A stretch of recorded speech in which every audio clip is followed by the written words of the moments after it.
And how can you, as an institution, take the precautionary measures in order to protect, of course, the officers who are always the target of these terrorist elements who are trying to create chaos in the country? Building on that as well, I'm sorry, is because we've seen also noticing that recently they're covering their faces, so you don't really get to see identified personally who's and many of them are they were targeted in person. I believe many police officers were targeted in person during the attacks. Well, concerning the covering faces, it's not because they fear from being identified. We get out from our houses with I understand that, it is kind of conformity, like the uniform. It's not the person. It is a force. Nothing personal. Okay, so this is all over. Yes, this is all over the world. You can see this is kind of conformity between the force. Back to the protection of the police and army personnel. No one wishes to get killed. Yet we have unprecedented challenges. If you can see the perimeter of Egypt, all the countries adjacent and on the borders of Egypt are very troubled areas. We receive across the borders unprecedented numbers of weapons, explosives, and even heavy weapons that only for the army. So this is unusual conditions. These are not the natural conditions that should be applied in any country of the world. Sometimes you see in Western countries and very advanced countries, when they have a small incident, they suffer a lot all over the country. We have France as an example. When they have that only incident, it troubled all Paris and stopped the life there. Having such countries surrounded with all these troubles and receiving all these weapons, and others who are not satisfied with the stability that Egypt is targeting, you can find a kind of plot against this is not natural environment of working. Yet the morals are very high indeed.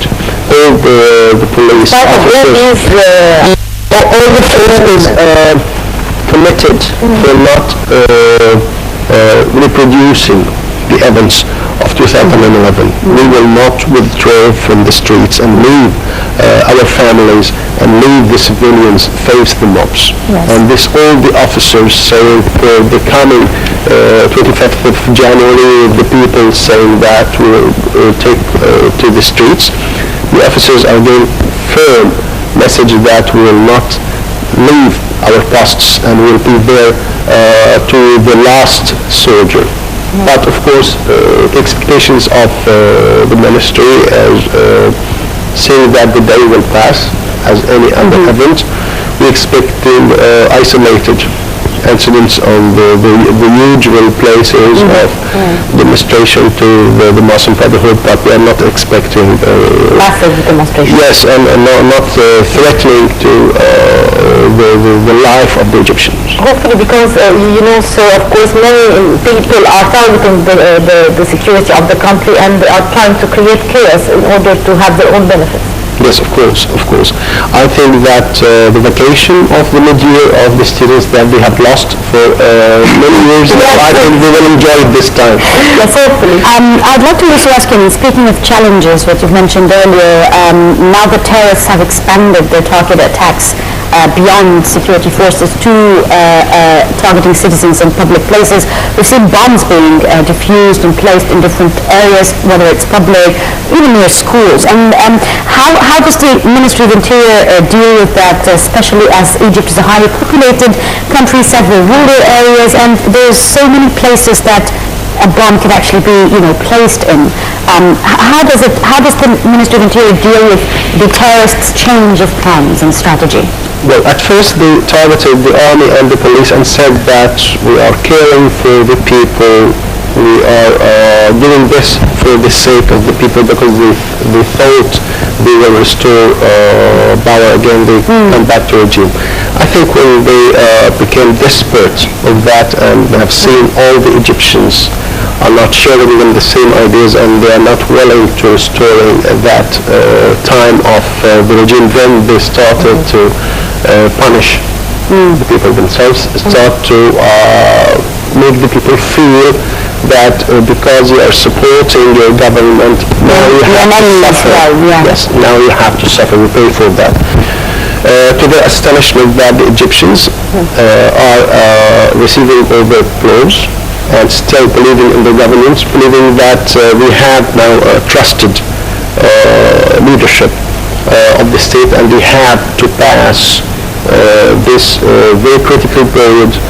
This is a very tight economical situation, and they are hoping for the future. Now we have many people investing in housing projects if they are not trusting the government, if they fear from tomorrow they will not put their savings in such investments. And we have different kinds of indicators that says that the Egyptians are optimistic, and they are trusting the government, trusting the forces, the police, and the army. I'd like to assure the people that we have unprecedented cooperation between the army and the police. We never had such high cooperation and understanding. It's normal that in any country, even the United States, when the army takes over, the police backs off. Yes, absolutely. So in a country that we see a very, fluent kind of cooperation, collaboration that, just shows a good image. No difference at all. This is against all the theoretical. Yes, when the army goes to the streets, the police retreat. Yes, because we have different tactics, they have different weapons, they have different leadership. This is different roles, but here you're talking about security and stability of a nation. Yes. So now we have a very speedy deployment. When we have any incident, we have joint forces coming. Everyone knows his job. Everyone knows the other indeed. They know the streets. They know what to do. There is no conflict at all between the forces. This is unprecedented cooperation between the two forces. Indeed, Brigadier Hatem Fathy, Director of the International Relations Department, Minister of Interior, thank you very much.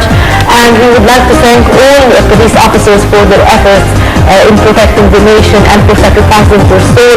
And we would like to also congratulate you, of course, in that game for all the Egyptians, absolutely. And good luck, and may God bless you all. And together we hope that we would overcome this terrorism very soon. Thank you very much. Thank you.